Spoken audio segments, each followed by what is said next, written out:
There are new developments this morning in Ukraine's first war crimes trial. In court this morning, the Russian soldier was confronted by the wife of the Ukrainian civilian he killed.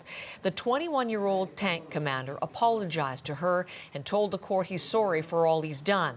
He has pleaded guilty to killing the 62-year-old man, testifying to the court that his superiors ordered him to shoot the unarmed man.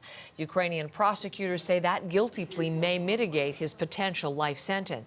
As Briar Stewart tells us this morning, Ukrainian investigators continue to gather evidence of war crimes from communities in the Kyiv area that were under Russian occupation. I'm in the community of Borodenka, just northeast of Kyiv, and this is one of the areas where Russian forces occupied and have left behind a trail of destruction and death. I'm going to just take a step to the side here so you can get a sense of the street behind me. There's a large crowd of people. They've been lined up all morning waiting to get humanitarian aid from the church. They're lining up for things like food and milk.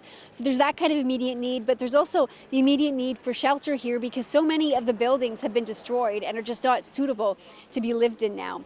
Now, we're in this community specifically because Canada's ambassador to Ukraine, Larissa Galadza, was here getting a tour alongside war crimes prosecutors. And this is one of the areas where they are investigating a lot of allegations of war crimes. I mean, we were out on the street earlier and we heard people talk about Russian soldiers coming to their house, threatening to shoot them if they left their house for any reason whatsoever.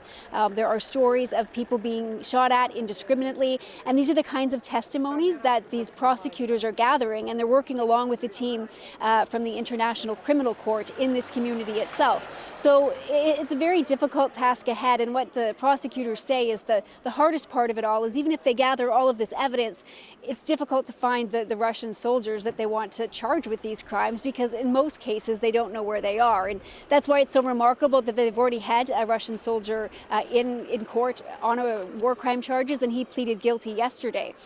So prosecutors say that this whole process is not going to take months but years, but they are really hopeful that they are going to be able to follow through on so many of these cases.